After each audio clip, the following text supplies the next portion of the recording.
Baik, selamat siang untuk kita semua. Sebelumnya, perkenalkan kami dari kelompok 7. Di sini kami akan menjelaskan tentang fungsi produksi isokuan. Sebelumnya, perkenalkan nama saya Sasta Olivia Saragi dengan NIM 24011110560 sebagai moderator dan pemateri. Dan tentunya saya tidak sendiri bersama dengan kedua teman saya. Yang pertama, William Purba dengan NIM 24011110531 dan Muhammad Lutfi dengan NIM 24011110588. Baik, di sini kita akan masuk langsung ke dalam materinya. Yang pertama, pengertian isokuan. Isokuan sendiri berasal dari dua kata, yaitu iso dan kuan, di mana iso itu artinya sama dan kuan itu artinya kuantiti. Dari kedua kata ini kita dapat menyimpulkan bahwa isokuan adalah dua kurva yang menunjukkan berbagai kombinasi dua input yang menghasilkan output yang sama. Adapun teori isokuan ini yaitu konsep isokuan didasarkan pada teori bahwa dua faktor produksi dapat saling menggantikan sampai batas tertentu. Jika penggunaan suatu input dikurangi, maka input lainnya harus ditambah agar output tetap sama. Lalu ada yang baru di sini ada ilustrasi dari isokuan. Di sini adalah gambaran bagaimana kurva isokuan. Kita di sini kami membuat satu contoh, ya, misalnya seorang petani ingin menghasilkan 100 kg jagung dengan menggunakan dua input produksi, yaitu tenaga kerja sebagai X1 dan pupuk sebagai X2. Nah, di sini kami telah menyajikan tabel kombinasinya. Ada 3 kombinasi yang digunakan oleh petani tersebut. Yang pertama, ada kombinasi A dengan menggunakan 10 tenaga kerja dengan 20 kg pupuk dan menghasilkan 100 kg jagung. Kombinasi B menghasilkan dengan tenaga kerja 15 orang dengan menggunakan 15 kg pupuk dengan menghasilkan output 100 kg jagung. Dan yang terakhir kombinasi C itu menggunakan 20 tenaga kerja dengan 10 kg pupuk menghasilkan 100 kg jagung. Dari ketiga kombinasi ini, walaupun inputnya berbeda-beda, tetapi output yang dihasilkan tetap sama, yaitu 100 kg jagung. Nah, di sini ada keterangan ketiga kombinasi tersebut menghasilkan output yang sama, yaitu 100 kg jagung. Jika titik-titik kombinasi tersebut dihubungkan, maka akan membentuk kurva isokuan, yaitu kurva isokuan. Nah, teman-teman bisa lihat di sini ada kurva, di mana kurva ini ada di titik-titik merah ini adalah titik-titik kombinasi yang digunakan oleh petani tersebut. Kita bisa melihat titik A, ini X1-nya ada 10, X2-nya ada 20, B ada 15, ini juga 15, C, kombinasi C itu 20 X1-nya, dan X2-nya 10. Nah, dari kurva ini kita bisa melihat bentuknya di sini tidak lurus tetapi dia melengkung. Nah, di sini ada penjelasannya sedikit. Semakin ke kanan X1 atau tenaga kerja, maka pupuk yang digunakan harus berkurang supaya output yang dihasilkan tetap sama. Begitupun sebaliknya, jika pupuknya bertambah, maka tenaga kerjanya dikurangi. Ini dilakukan supaya output dari usaha ini itu tetap sama gitu, walaupun kita menggunakan beberapa kombinasi. Nah, dari kurva tersebut kita dapat melihat ciri-ciri isokuan itu. Yang pertama, kurva isokuan selalu memiliki kemiringan dari kiri atas ke kanan bawah atau disebut negative slope.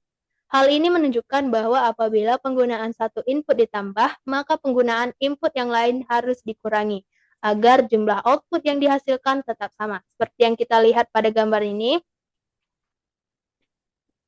Lalu yang kedua, kurva isokuan tidak berbentuk garis lurus, tetapi melengkung ke arah titik origin, Bentuk ini menunjukkan bahwa kemampuan suatu input untuk menggantikan input lainnya semakin lama semakin berkurang. Lalu ciri yang ketiga, dua kurva isokon tidak mungkin saling berpotongan. Setiap kurva isokon menunjukkan tingkat output yang berbeda. Dan yang terakhir, ciri keempat, kurva isokon yang berada lebih jauh dari titik origin menunjukkan tingkat produksi yang lebih tinggi. Hal ini disebabkan karena semakin jauh posisi kurva dari titik origin, maka semakin banyak input yang digunakan. Baiklah, kita akan masuk ke rumus yang digunakan, dan materi ini akan dijelaskan oleh Lutfi. Kepada Lutfi, dipersilakan. Selanjutnya itu ada rumus yang digunakan. Yang pertama ada fungsi produksi. Nah, apa itu menjelaskan seberapa banyak output atau hasil produksi yang bisa dihasilkan dari penggunaan berbagai input atau faktor produksi dengan teknologi yang ada saat ini. Nah, misalnya itu masuk ke rumus yang ada di gambar tuh kan. Penjelasannya itu yang pertama Y itu adalah bisa kita sebut output. Nah, Y itu hasil produksi akhir. Contohnya itu misalnya nih jumlah panen semangka, hasil panen semangka atau jumlah barang yang di rumus ada tertera X1, X2, titik-titik terus X1 itu biasa kita sebut input produksi. Nah, input produksi ini semua sumber daya yang kita pakai untuk memproduksi, misalnya seperti tenaga kerja, modal ini contohnya alat, bibit, yang terakhir bahan baku. Nah, selanjutnya nih simbol tertera juga yang seperti huruf F itu. Misalnya itu bergantung pada sebuah banyaknya input yang kita pakai. Nah, fungsi rumus tersebut itu dipakai untuk menentukan kombinasi input yang paling efisien, misalnya berapa banyak yang dibutuhkan agar panen semangka ini misalnya maksimal dengan biaya terendah. Nah, selanjutnya yang kedua. Yang kedua yaitu marginal rate of technical substitution atau MRTS atau tingkatan substitusi teknis marginal. Nah, apa itu? Seberapa banyak satu faktor produksi lain, tapi jumlah hasil produksinya itu tetap sama. Saya akan mengasih contoh nih. Yang pertama, untuk menanam semangka lah misalnya. Di lahan yang sama, kamu bisa mengurangi 2 pekerja atau X1 asalkan menambah 1 karung pupuk. Selanjutnya X2 nih misalnya dan jumlah panen tetap sama. Angka ini yang dihitung dengan MRTS gitu misalnya. Nah, selanjutnya lihat pada gambar itu kan ada disertakan rumus. Nah, saya akan menjelaskan rumus tersebut. Di situ ada simbol segitiga yang biasa kita sebut tuh kayak delta lah istilahnya. Delta. Nah, simbol ini berfungsi sebagai perubahan atau bertambah atau berkurang gitu. Selanjutnya ada simbol yang setelah delta itu ada delta X1 misalnya.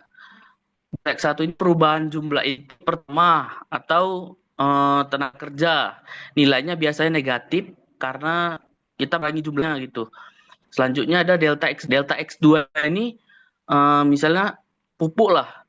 Nilainya biasanya positif karena kita menambah jumlahnya. Nah, selanjutnya jika hasilnya besar suatu unit input baru bisa menggantikan banyak input lama, misalnya satu karung pupuk menggantikan 3 pekerja. Yang kedua, jika hasil kecil, kemampuan substitusi lemah, misalnya nih butuh 5 karung pupuk baru bisa menggantikan 1 pekerja.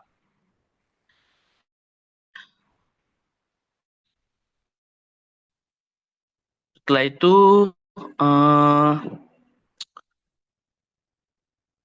misalnya semakin banyak kita mengganti input waktu satu dengan yang lain, nilai MRTS semakin mengecil. Hukum penurunan si teknis material. Nah, kedua, konsep di atas nih sangat berguna lah untuk meredakan ulah kita itu dalam melakukan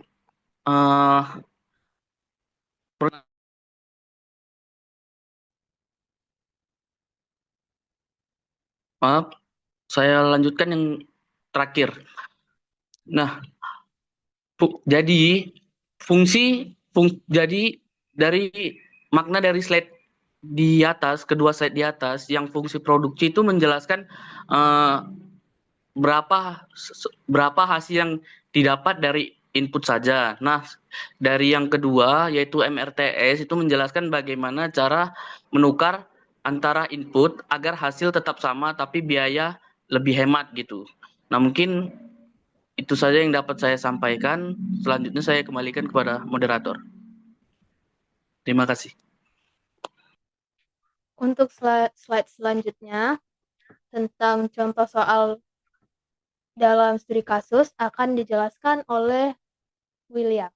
Kepada William dipersilakan.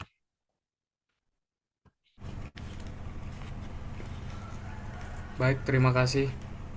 Di sini saya akan menjelaskan contoh soal yang dimana diketahui seorang petani ingin menghasilkan 100 kilo jagung.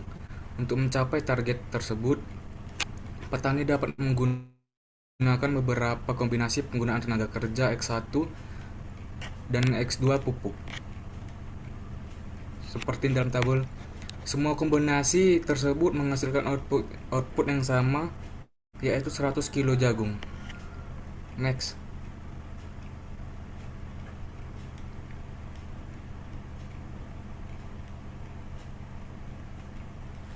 Nah, terlihat di dalam kurva isokon adalah kurva yang menunjukkan berbagai kombinasi penggunaan faktor produksi yang menghasilkan output yang sama. Makna kurva tersebut menunjukkan bahwa yang pertama, jika tenaga kerja bertambah, maka penggunaan pupuk dapat dikurangi. Yang kedua, meskipun kombinasi input berubah, hasil produksi tetap 100 kilo jagung. Contohnya, awalnya menggunakan 5 orang dan 30 kilo pupuk. Kemudian menjadi 8 orang dan hanya 24 kilo pupuk, hasilnya tetap 100 kilo jagung. Yang artinya tenaga kerja dan pupuk dapat saling menggantikan sampai batas tertentu. Yang kedua, kita akan menghitung nilai MRTS dari titik A ke titik B. Yang dimana yang disampaikan kawan saya tadi, MRTS adalah kemampuan suatu input menggantikan input lain tanpa mengubah jumlah produksi. Rumusnya, MRTS sama dengan delta X2 per delta X1. Yang artinya tenaga kerja bertambah. Langkah selanjutnya, kita akan menghitung perubahan tenaga kerja. Yang dimana MRTS sama dengan 24 kurang 30 per 8 kurang 5 sama dengan minus 6 kurang 3 dikurang minus 2. Nah, arti nilai MRTS sama dengan 2. Setiap penambahan 1 orang tenaga kerja dapat menggantikan penggunaan sekitar 2 kilo pupuk tanpa mengurangi hasil produksi. Misalnya, tambah 1 tenaga kerja, pupuk bisa dikurangi 2 kilo. Tambah 2 tenaga kerja, pupuk bisa dikurangi sekitar 4 kilo. Yang ketiga, tambah 3 tenaga kerja, pupuk bisa dikurangi sekitar 6 kilo. Kesimpulannya, kurva isokon menunjukkan hubungan penggantian antara tenaga kerja dan pupuk. Dari titik A ke titik B, tenaga kerja bertambah 3 orang, pupuk berkurang 6 kilo, dan nilai MRTS sama dengan 2. Artinya setiap tambahan satu orang tenaga kerja mampu menggantikan penggunaan 2 kilo pupuk dengan hasil produksi tetap 100 kilo jagung. Saya kembalikan pada moderator. Baik, demikianlah materi yang kami dari kelompok 7 sampaikan. Dari kesimpulan dari materi ini adalah kurva Esoquan digunakan untuk menunjukkan kombinasi berbagai faktor produksi yang menghasilkan output yang sama. Dan tadi juga ada fungsi produksi, rumusnya juga, dan MRTS juga. Jadi fungsi produksi itu digunakan untuk menentukan kombinasi input yang dapat menghasilkan tingkat output tertentu. Sedangkan dalam penggunaan MRTS digunakan untuk menjelaskan tingkat substitusi antara dua faktor produksi serta kemiringan kurva Esoquan. Dari kedua konsep tersebut dapat saling berkaitan dan menjadi dasar dalam analisis efisiensi penggunaan input serta pengambilan keputusan produksi oleh perusahaan. Dengan begitu, berakhir sekian dari presentasi materi dari kelompok 7. Kami dari kelompok 7 meminta maaf jika ada salah kata ataupun perilaku selama kami melakukan presentasi materi. Demikian kelompok 7, sekian, terima kasih.